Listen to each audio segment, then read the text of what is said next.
Este programa está avalado por la Academia Dominicana de la Historia.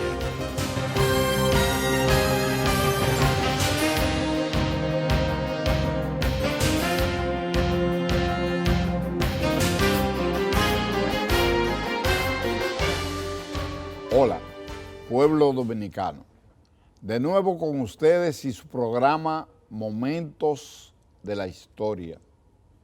En esta ocasión contamos con la presencia de una persona querida, admirada y que impulsó desde su inicio y ha sido un consecuente colaborador de Momentos de la Historia, aunque con el paso del tiempo él impulsa a muchos de los historiadores a que participen, a que desarrollemos determinado tipo de temas, pero sus obligaciones académicas, gremiales y de otra índole, pues no le permiten realmente un flujo constante de participación en el programa. Además de que a él no le gusta mucho el asunto de la televisión, pero realmente es una de las grandes figuras, es el presidente de la Academia Dominicana de la Historia, lo ha sido en dos periodos distintos y ha sido un ciudadano que ha hecho muchos aportes al país. El licenciado José Ches Checo, de origen chino. El tema que vamos a tratar es la publicación de este libro de su autoría, La migración china en República Dominicana, 1862-1961. Es un libro recién puesto en circulación, que ya lo habíamos anunciado en Momentos de la Historia y que vamos a hablar con su autor de una manera llana, franca, abierta, sencilla, que pueda llegarle a ustedes en una forma resumida su concepto, su razón de ser. Justamente yo quiero que en esta parte introductoria él nos diga qué lo indujo a escribir esta obra, qué lo motivó, porque sabemos que tiene el interés, él es hijo de chino, él nació en Dominicana, pero preserva su raza, su parte de la costumbre dominicanizada, pero es un estudioso de verdad, es un investigador profundo y qué mejor que decirnos la historia de China, de los chinos en este país. Gracias, Rafael, por tu invitación de nuevo a este programa tan querido y tan estimado, que nunca me cansaré de repetir. Tú no lo dices porque tu modestia no te lo permite, pero yo sí lo puedo decir. Nosotros, como Academia Dominicana de la Historia, cuando tú nos planteaste que le diéramos el aval institucional a este programa, no en un acto de fe, porque te conocíamos a ti y por tus cualidades estábamos seguros que iba a ser un programa que iba a permanecer en el tiempo, como lo ha sido. Ya tiene más de 15 años. Sí. Tú me decías, el programa. En 2004 y ya de una manera, digamos, de proyección fija del 2005. Sí. Y nunca ha bajado la calidad del mismo. Y sobre todo, que ha sido un programa, como lo es la Academia, un programa amplio.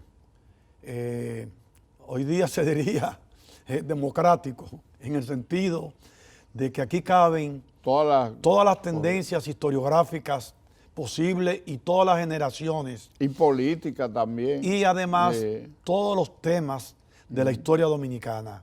Desde los indígenas hasta los temas del periodo colonial, los temas del periodo republicano y también de una manera especial, porque a la gente lo procura y le gusta, los temas de la historia contemporánea.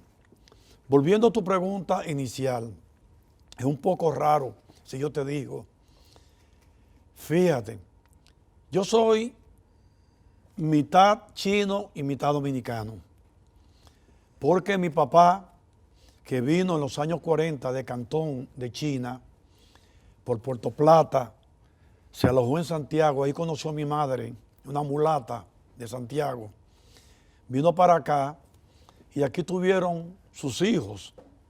Yo soy el cuarto de 6 hermanos.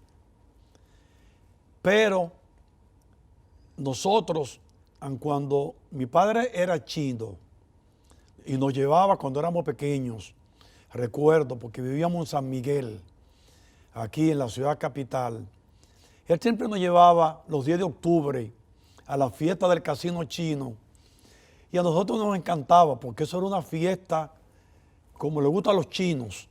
Los chinos esos son como los romanos. Cuando hacen fiesta parecen bacanales. Eso es comida, bebida. Yo no sé si es porque durante mucho tiempo pasaron mucha hambre, pero al chino le encanta cuando hace un brindis o algo, hacerlo en abundancia. Pero fuera de esos momentos, en realidad, yo recuerdo muy poco de los chinos, porque mi padre era una persona muy retraída. Apenas hablaba con nosotros muy poco y además hubo como una dificultad que nadie quiso, pero esas fueron las circunstancias de que mi padre era cocinero, jefe de cocina de un famoso restaurante que hubo aquí que se llamaba Men, Sí. de Men Chess, que era hermano de mi padre. Pero mi papá era el jefe de la cocina y aun cuando eran hermanos, y no te sorprendas, nunca hubo una relación de hermandad, sino una relación de dueño de negocio con empleado, Con un trabajador. con un trabajador. Y así lo trataba. Y yo tengo muchas anécdotas de esa época. Pero en fin, no. Mi padre, que era jefe de cocina, y todos sabemos que los restaurantes, la parte fuerte, aparte del mediodía, es la cena. Entonces mi papá se iba temprano de mi casa por la tarde. Después de él cocinar su alimentación para él solo. Nosotros nunca en mi casa comimos comida china, sino la comida tradicional dominicana de arroz, habichuela y carne, y de vez en cuando unos fritos o tostones. Él hacía su comida y se iba para el trabajo. Entonces, nosotros regresábamos de la escuela a la 1 y apenas lo veíamos, porque él estaba en sus menesteres y no quería que lo molestaran y se iba. Entonces, mi padre llegaba muy tarde a la casa, porque salía de madrugada del restaurante. Algunas veces eran a la 1 y a las 2 de la mañana. Por suerte, en esa época, estoy hablando de los años 50, no existe la inseguridad ciudadana de hoy día. Los perros se amarraban con longaniza y la gente caminaba de noche por las calles sin ningún temor a que nadie lo asaltara. Cuando mi padre llegaba, nosotros estábamos durmiendo. Cuando nos levantábamos temprano, no para desayunar e ir para la escuela, mi padre estaba durmiendo. O sea, no lo veíamos. Y eso fue toda la vida así. Y el día que tenía libre, que era el domingo, se iba tempranito al casino a jugar una especie que tienen los chinos, que te ha mencionado en el libro, cuando se habla del casino, que era como una especie de dominó, que tiene la ventaja que el dominó dominicano se juega de 2 lados. Ese se juega de los 4 lados. Yo nunca pude entenderlo porque no me interesaba, ¿no? Entonces yo fui creciendo como con esa curiosidad de mi padre. Pero bueno, ¿y mi padre quién era? ¿De dónde vino? ¿De dónde? O sea, ¿a qué vino? A todo eso, ¿no? Y fui guardando como ese recuerdo. Siempre lo recordaba con gran cariño porque nunca nos dio problema. Era un hombre pacífico, sumamente trabajador. Yo siempre decía que trabajaba como un animal y eso como que nos los transmitió ese ejemplo a nosotros. Y yo, que siempre he sido, no solamente de origen, porque nací aquí, culturalmente dominicano de pura cepa, porque yo hablo español, yo creo en la religión que creen los dominicanos, tengo las creencias de los dominicanos, los hábitos de los dominicanos, o sea, yo soy dominicano, yo nunca, aun cuando tenía esa mitad en mi sangre asiática, nunca me he sentido chino, pero tenía como el compromiso. ¿Y la inquietud? Y la inquietud de saber quién era eso.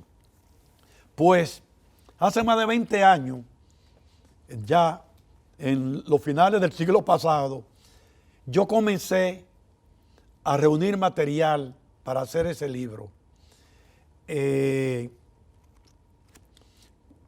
Tuve la suerte de conocer, después que regresó de estudiar, a Muquien Sanben, que es una destacada historiadora dominicana, que tiene la diferencia conmigo de que ella es 3/4 china, Sí. porque su padre es chino como el mío, Y su mamá pero su madre era chino-dominicana. exacto, de padres chinos, pero nacido aquí. Sí. O sea, que tiene 3/4, no. Entonces, nos planteamos la idea de escribir la historia de la migración china.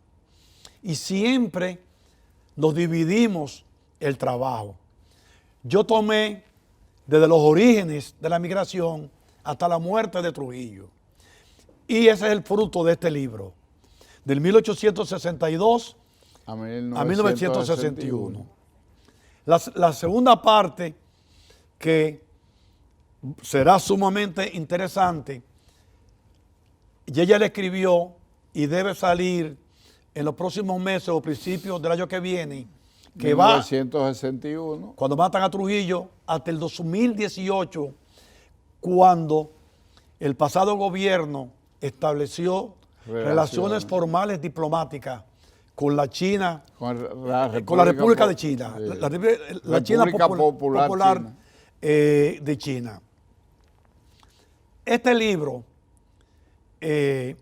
yo quise estructurarlo para darle un sentido didáctico, como la gente entiende la historia, que es en orden cronológico por grandes periodos históricos. Además, eso permite a que la gente vaya viendo poco a poco la evolución de la realidad que uno va estudiando. Por eso tiene varios capítulos, el siglo XIX, después en el siglo XX, hasta 1960. al principio del siglo XX, el periodo de la ocupación norteamericana, el periodo de Horacio Vázquez y por último el periodo de Trujillo, que en el libro es, podríamos decir, como la parte más interesante del libro. Correcto, yo creo que una descripción del porqué de este libro y la cronología, la estructuración del mismo. En breve vamos a continuar, ya entonces vamos a entrar en la evolución de la migración china en los periodos que se puedan desarrollar con el tiempo disponible, que no es, digamos, extenso, porque esto se merecería 2 programas consecutivos.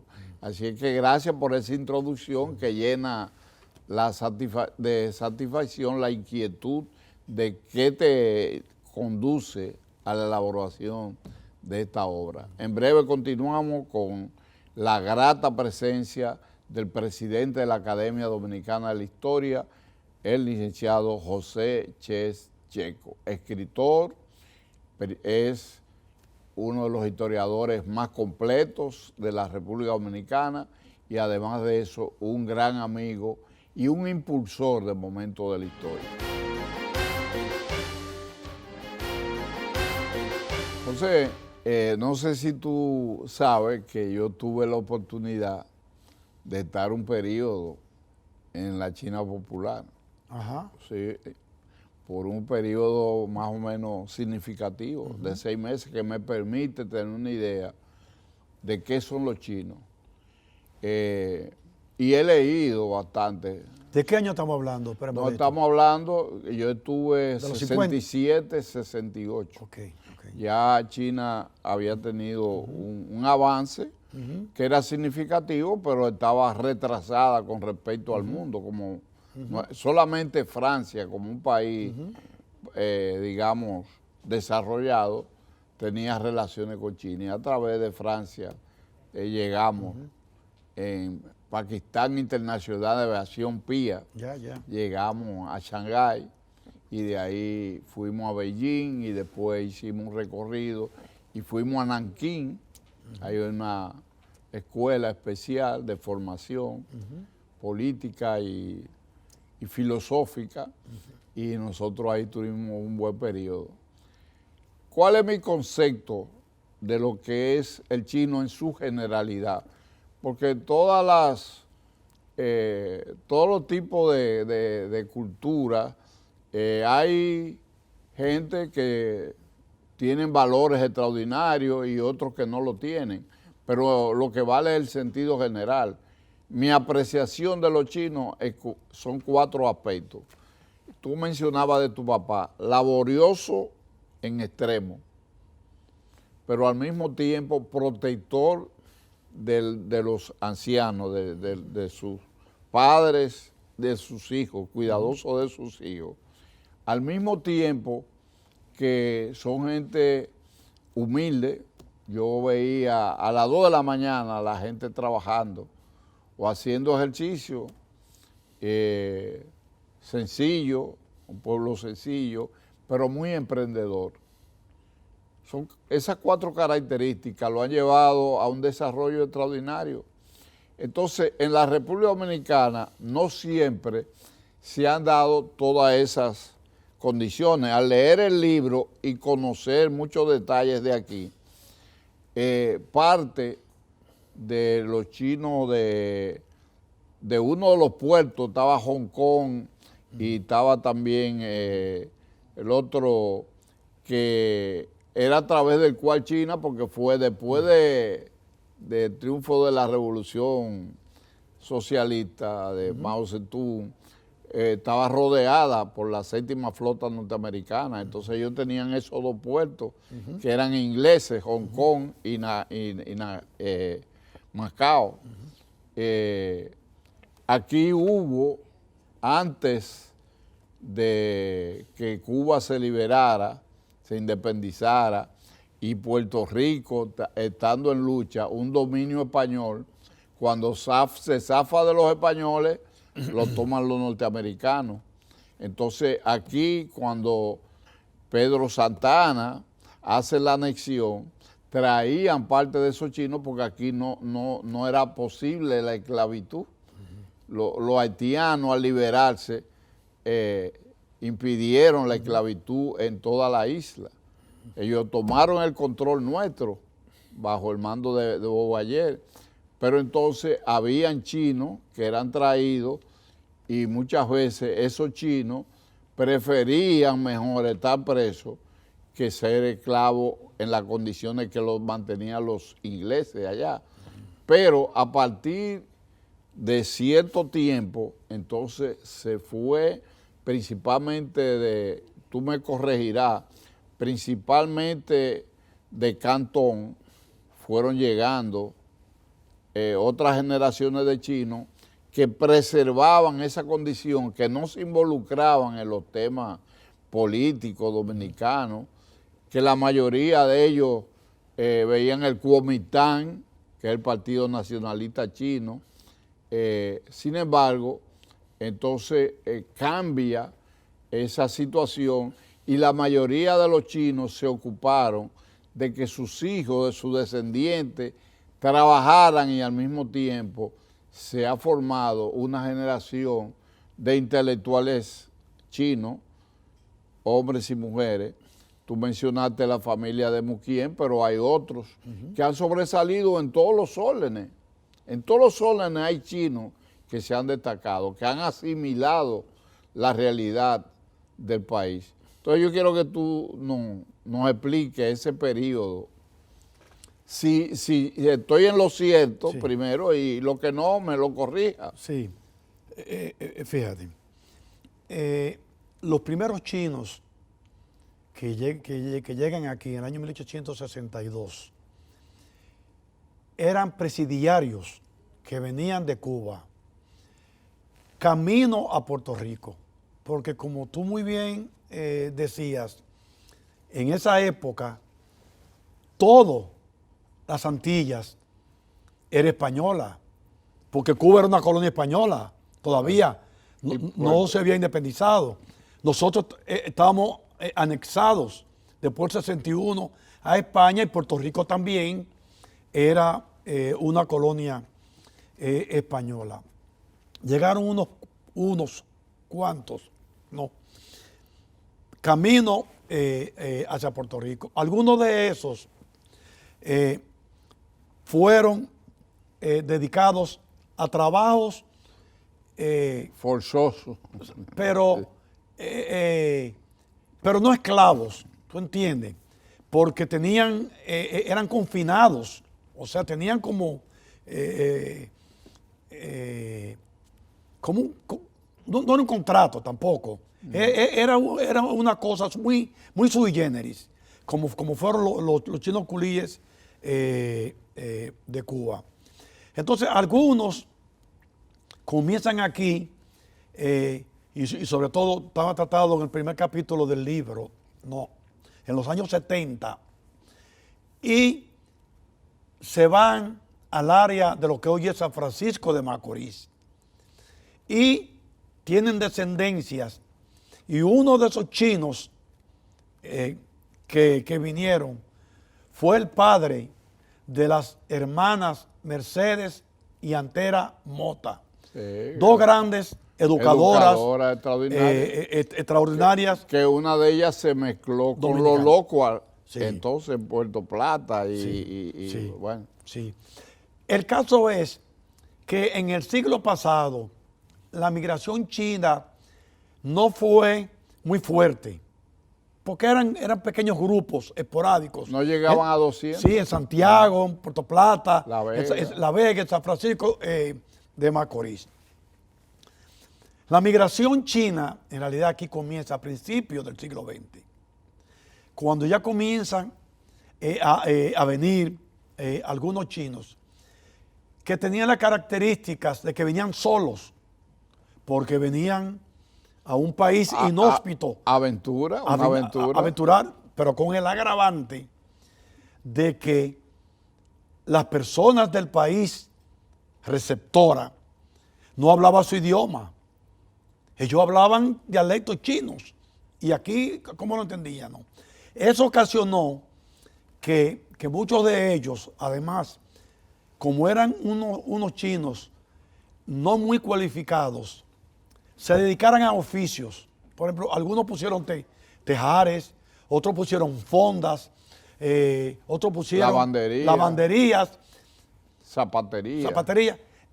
Algunos se dedicaron a hortalizas, o sea, vamos a decir oficios menores, porque no era una migración cualificada. Además, como no hablaban el idioma, eso hizo como que los primeros chinos fueran desarrollando como una especie de guetos y que no se mezclaran con los dominicanos. Tanto es así que aquí sucedió no tan fuerte como sucedió en México, pero aquí comenzó ciertos ataques, cierta discriminación hacia los chinos, porque era un ser raro. Ya fisonómicamente era raro. Ahora, culturalmente, ¿qué se iba a decir? Además también, y hay una cosa, y ahí sí, se trata como curiosidad, hacia el año 1910, en Santa Bárbara, Santo Domingo, había una fonda de unos chinos. Entonces la carne, las viandas y todo lo que usaban en la cocina, lo lavaban como una especie de poncheras de unos envases. Y el agua la cogían y la tiraban para la calle. Imagínate.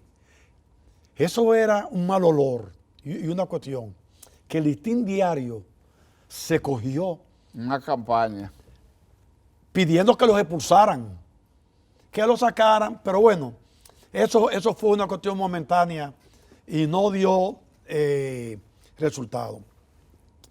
En el periodo de la ocupación americana, de 1916 al 1924, comienza ya un poco como a organizarse la migración, porque muchos americanos que estaban aquí querían y se petizaban la migración china precisamente por una de las características que tú mencionabas al inicio de este segmento, que era la laboriosidad. Bien. Contrario a lo que se encontraba, que había una resistencia de la población a su presencia aquí. Sí. Vamos a darle continuidad y profundidad en el siguiente espacio, sí, que no, sin interrupción alguna, para que tú puedas desarrollar al máximo y llegar al periodo de Trujillo, sí, que de manera más importante. Así que en breve continuamos con la participación de José Checheco, presidente de la Academia Dominicana de la Historia, un investigador acucioso y un expositor a través de su escritura, de sus libros, que tanto aporte han hecho a la República Dominicana, al Caribe y al mundo. Para sacarle el máximo provecho a tu participación, que no es muy fácil ya en estos momentos, hubo una ocasión que yo tuve un problema de salud y tú llegaste a dirigir el programa un par de veces, creo que fue. Bien, pero ahora no es posible. José, avancemos lo más que se pueda en tu descripción cronológica de la evolución china, de cómo fueron llegando, cómo se fueron estableciendo, porque mencionaste algunos pueblos, pero luego en la capital dominicana, entonces Ciudad Trujillo, también en la parte de Bonao se establecieron los chinos, que hasta, digamos, hay hasta frases que se mencionan en La Vega, en otros pueblos del Cibao, y luego entonces ya los chinos se convierten en una categoría que aporta al país en muchísimos aspectos. Yo quiero que tú nos hables de ese periodo hasta donde tú puedas llegar, si es posible, al inicio de la época de Trujillo. Sí. Mira, antes de entrar en la era de Trujillo, que es el periodo del libro más importante, quiero, para que no se me olvide, recalcar un dato que fue sumamente importante. Durante el gobierno de Horacio Vázquez aconteció que se naturalizó dominicano el primer chino. Sí. Y eso abrió la puerta para que muchos después lo hicieran. Mira, con la era de Trujillo sucede lo siguiente, ¿no? Que es algo que hay que tener en cuenta. Trujillo, como todos sabemos en la historia dominicana, desde sus inicios se perfiló como un dictador. Desde el mismo año 30. La misma forma como Trujillo ascendió al poder, que no viene al caso discutirlo ahora, lo indica.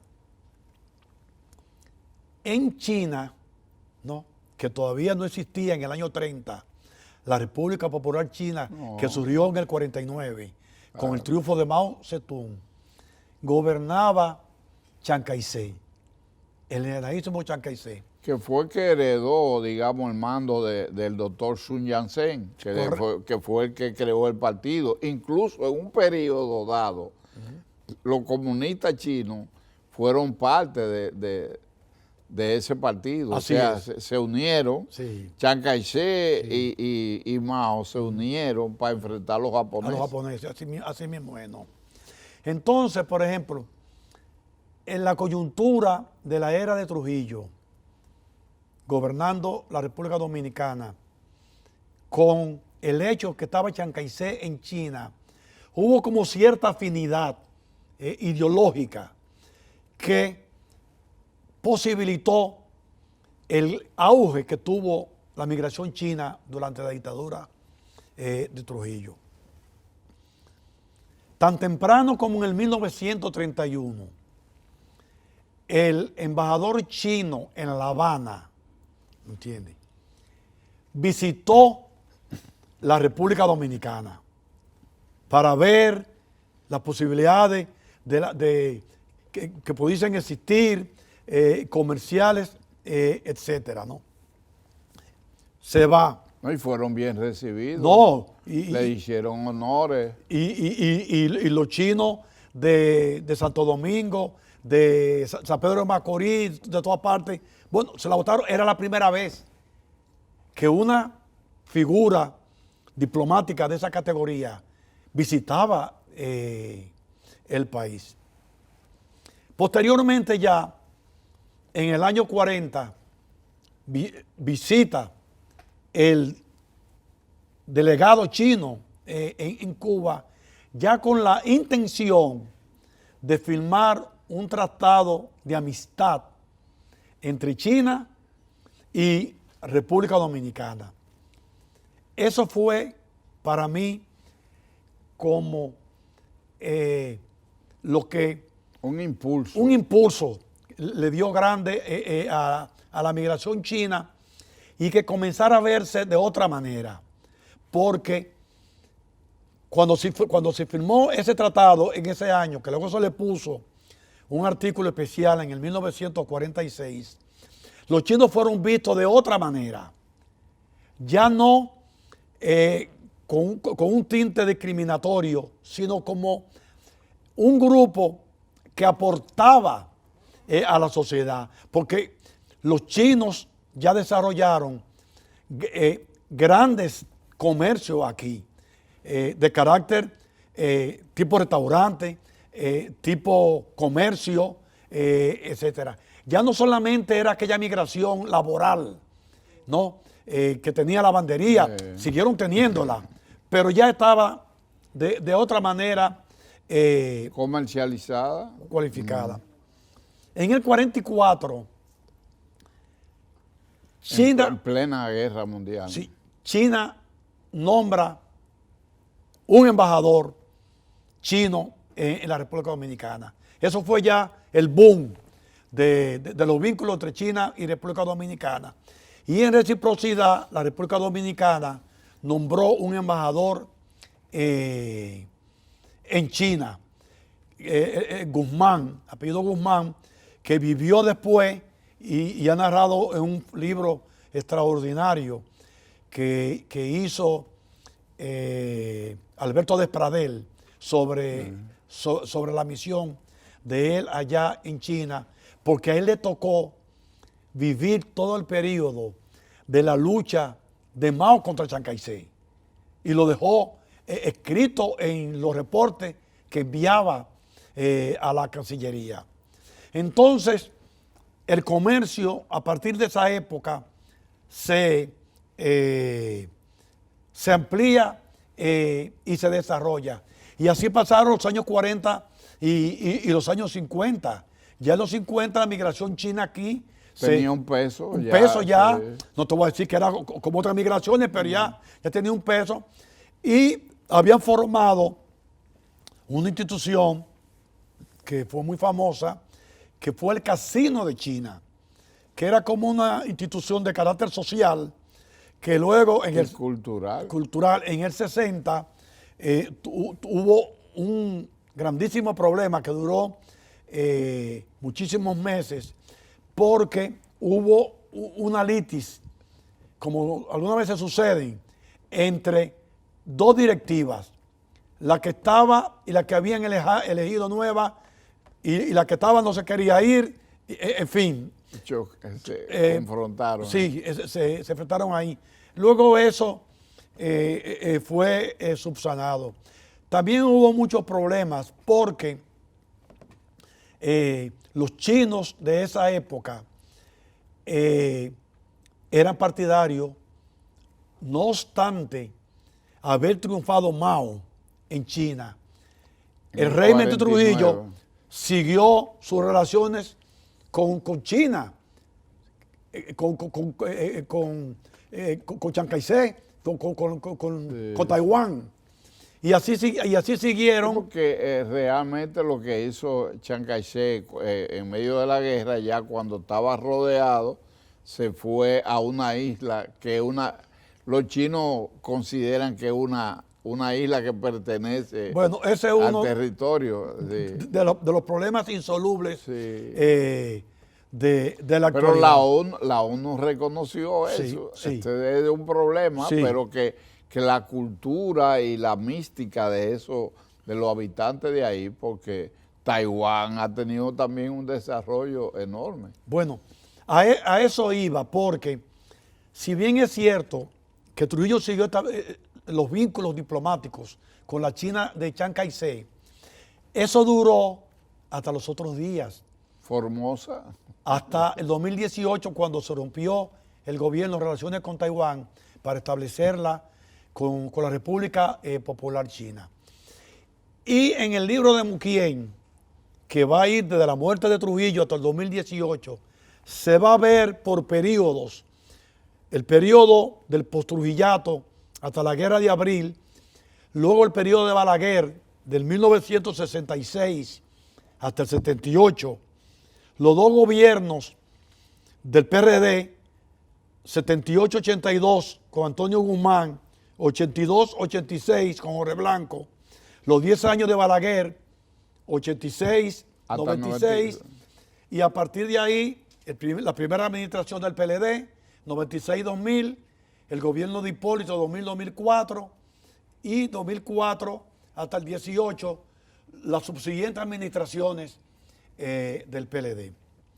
Ahí se va a tratar, y la gente va a ver ya la otra cara de la migración y la cualificación y los aportes que hizo China a la cultura, a la República Dominicana, no solamente como se ha dicho en la gastronomía, sino que los dominicanos comenzamos a comer arroz de calidad gracias a un chino, al doctor Cien, que fue el que trajo las variedades y lo cultivaron ahí en Bonao. Y además también en los años subsiguientes. Y en Jima, esa parte de ahí, entre Bonao y Jima. Y además también ya en los gobiernos del PRD comenzó a venir una migración de carácter empresarial, que ya no solamente era de oficio, sino también era de empresarial, cuando muchos chinos que venían aquí lo utilizaban como trampolín, porque también querían irse para Estados Unidos. Para Estados Unidos. Sí, bien, nos queda un segmento para concluir esa parte que podemos desarrollar en este programa tan interesante, que leerlo es una necesidad, y este libro, ¿cómo la gente lo puede conseguir verdaderamente en la actualidad? Bueno, está de venta en la Academia Dominicana de la Historia, porque es una publicación oficial de la Academia, y en Centro Cuesta del Libro. Centro Cuesta del Libro. Sí. Bien, nos queda un segmento que en breve vamos a desarrollar con Checheco, ya cerrando la parte conceptual de su exposición en este libro, La migración china, República Dominicana, 1862-1961.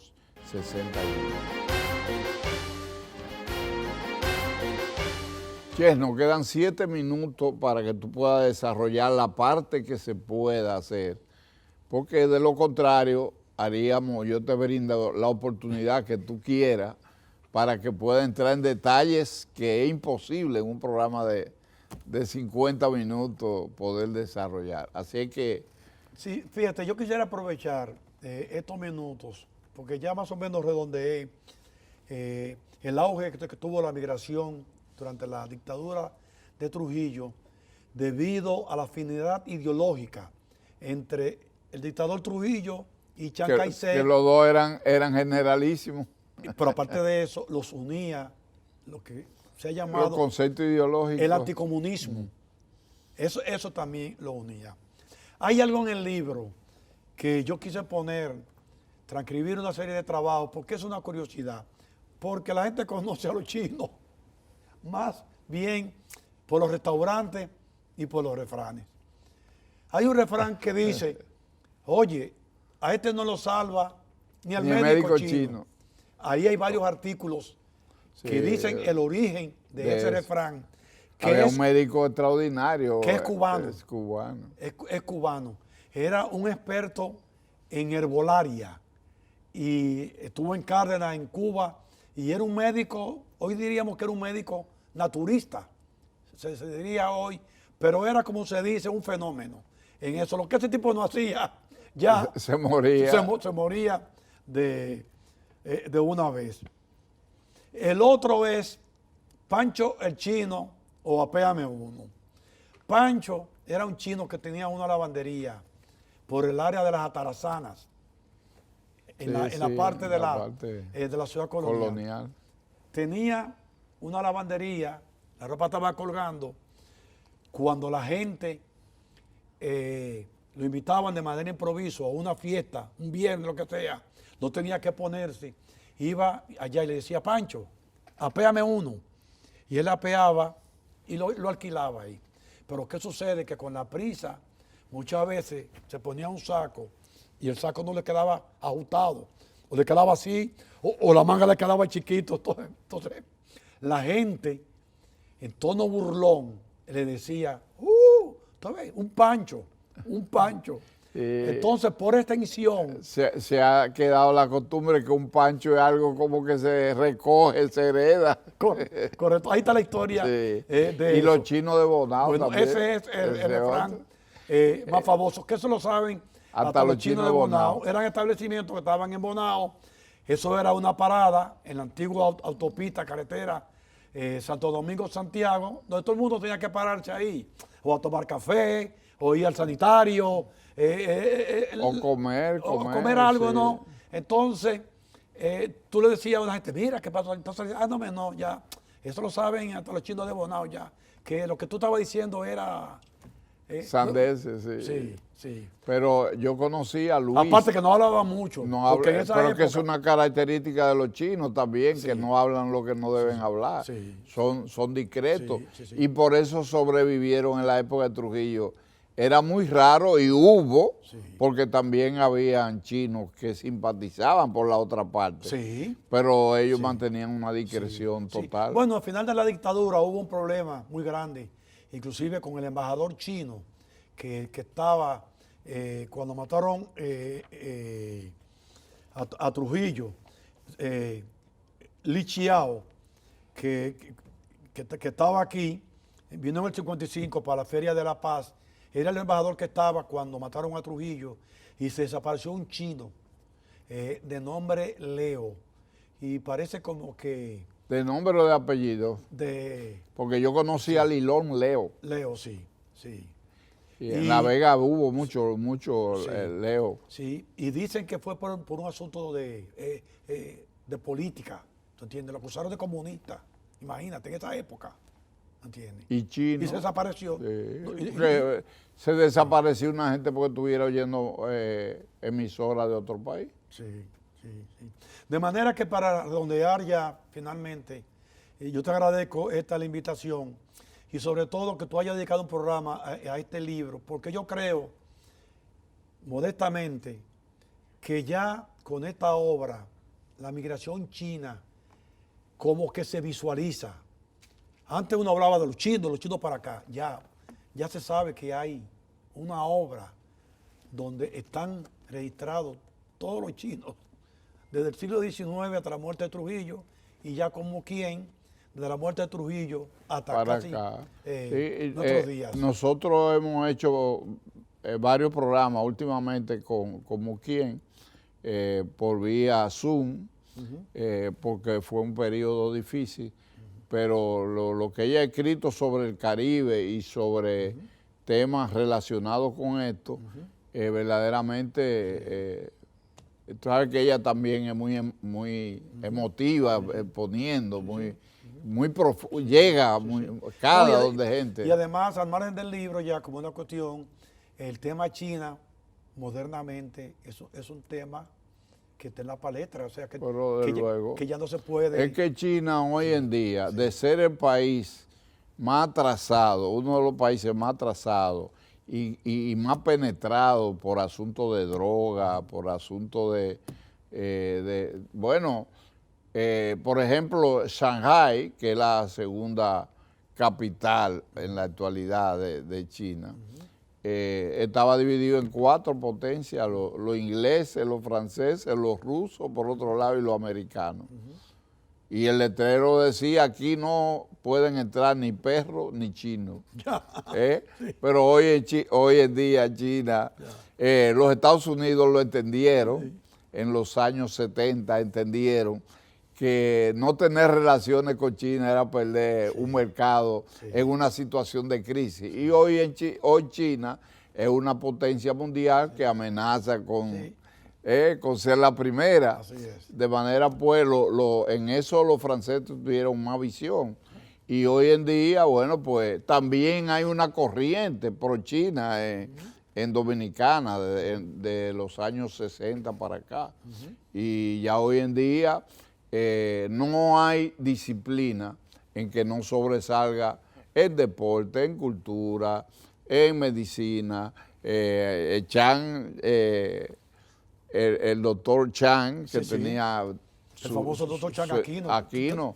Está en el un libro. cardiólogo extraordinario. Está en el libro. Y en todas las áreas hay hay chinos sobresalientes. Entonces hay otra visión y este libro, concluyendo, yo creo que permite que se tenga una visión mejor de cómo han evolucionado los chinos en el país y cómo hoy verdaderamente es una raza que se ha compenetrado con el país, que convive con el pueblo dominicano y que ha hecho aportes tan significativos como cualquier residente de otra nación.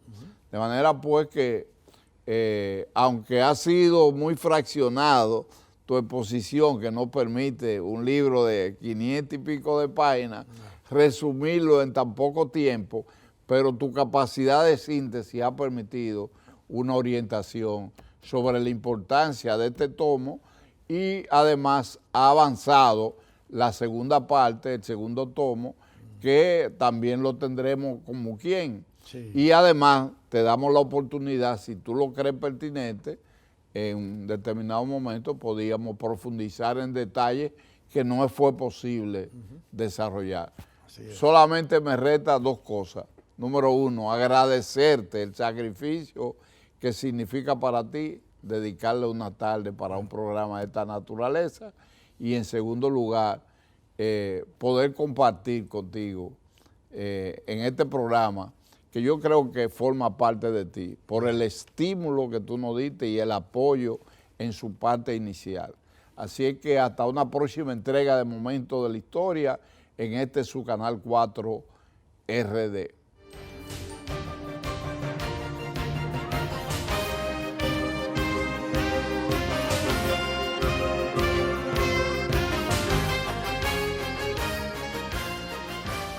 Este programa está avalado por la Academia Dominicana de la Historia.